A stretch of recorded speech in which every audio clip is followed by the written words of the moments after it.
Del signor Luigi Colonna, siamo nella frazione di La Croce nel comune di Teola e quindi dei Colli Euganei.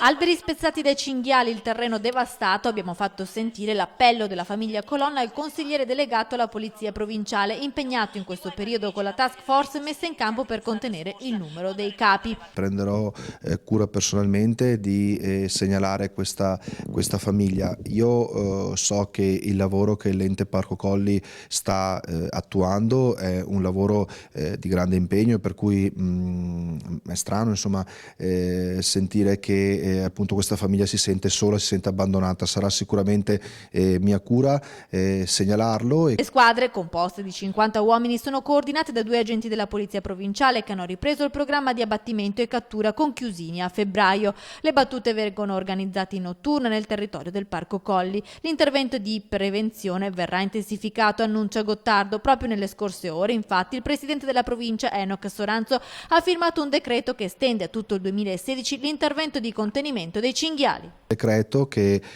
appunto allunga per tutto l'anno 2016 tutto il piano di contenimento delle specie e anche degli interventi di elettrificazione di quelle aree, di recinzione di quelle aree particolarmente, insomma, esposte al danno di questi animali.